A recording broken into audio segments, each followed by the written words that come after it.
శ్రీ శ్రీ సత్సాయిబాబా వారు పశుపక్షాదుల్ని జంతుజాలాన్ని మనుషుల్ని అందరినీ కూడా చక్కగా ప్రేమించేవారు, వాళ్ళని ఆశీర్వదించేవారు.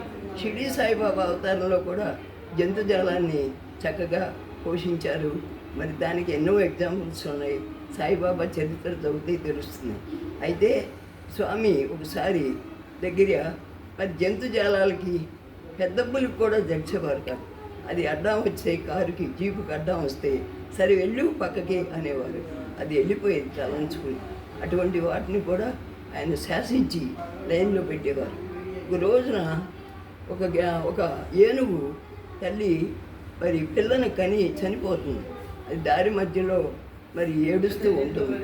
ఆ పిల్లని స్వామి తీసుకొచ్చి దానికి చక్కగా స్నానం చేయించి దానికి సాయి గీత అనే నామాన్ని పెట్టి దానికి ఒక స్థలాన్ని కేటాయించి ఒక మావటి వాడిని పెట్టారు. ఆ మావటి వాడు చాలా చక్కగా మరి ఆహారం ఇచ్చేవాడు, కానీ ఎక్కువగా కొడుతూ ఉండేవాడు. అలా కొట్టేటప్పటికి ఆ దెబ్బలకి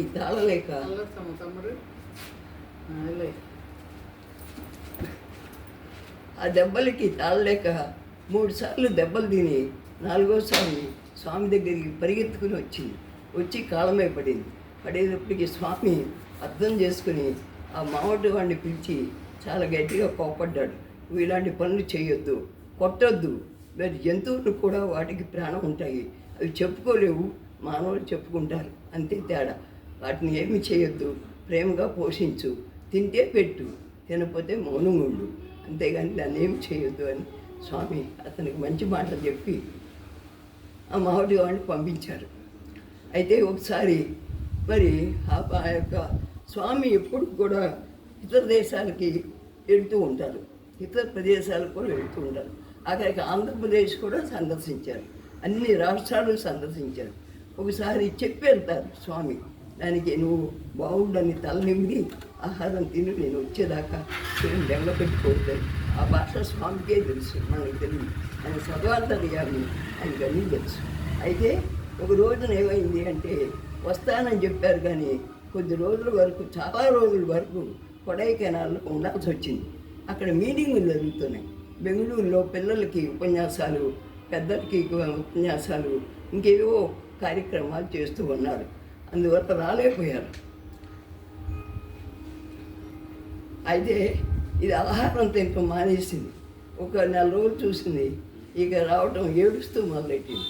సరే నీ స్వామి అక్కడ తెలుసుకుని ఆయన ఆ ఉపన్యాసాన్ని మానేసి మధ్యలో ప్రవర్తి వచ్చేసి దాని దగ్గరికి వెళ్ళి ఆహారం తిను అనే కంటి నీళ్ళు తుడిసేసి నీకేం పర్వాలేదని చెప్పి మళ్ళీ ఆస్వాదించి కొడైకెనాల్ వెళ్ళాను. అప్పుడు అది తింది, హాయిగా ఉంది. ఇలా కొన్నాళ్ళు జీవించాలని. మరి స్వామికి ఎప్పుడూ పండగలకి దానికి మంచి డెకరేషన్ చేసి చక్కగా అలంకరిస్తారు. నవంబర్ 23వ తారీఖున ఆ గజానికి బాగా అలంకరించి స్వామి దాని మీద ఊరేగింపు చేసేవారు. ఆ ఊరేగింపులో ఈ సాయి గీతని అందరూ మెచ్చుకునేవారు. చాలా వినయంగా విధేయతగా అడుగులో అడుగు వేసుకుంటూ మెల్లిగా స్వామిని పల్లకి మీద మోసినట్టు చాలా ఆనందంగా తీసుకుంది. అందరూ దానికి నమస్కారం పెట్టేవారు, తర్వాత స్వామికి నమస్కారం పెట్టి. భక్తులందరూ కూడా సాయి గీత గురించి తెలుసు. అలా కొన్ని సంవత్సరాలు గడిచి అయితే అప్పుడు స్వామికి మరి చాలా దగ్గర 70 సంవత్సరాలు వచ్చేసింది. ఇది కూడా చాలా పెద్దదైంది, ముసలిదైపోయింది. ఇక చనిపోయే వయసు వచ్చింది. అందుకని దాని నిద్రాహారాలు మానేయటం, ఆహారం తినటం మానేసింది. అప్పుడు స్వామి దాన్ని తీసుకురండి అని చెప్పి దాని మరణ వేదనను తగ్గించి దాని తలనిమిరి దానికి ఆహారం తినిపించారు. అది తృప్తిగా సంతోషంగా కళ్ళు మూసింది. భక్తురాలు, మానవుల్లోనే భక్తులు కాదు, జంతువుల్లో కూడా సాయి భక్తురాలు. ఆమెకి సమాధి కట్టించి దానికి ఒక మానవుడు చేసినందుగా సమాధి కట్టించి దానికి ఆభరణాలు పెట్టి దాన్ని భజన చేసి భూస్థాపితం చేశారు.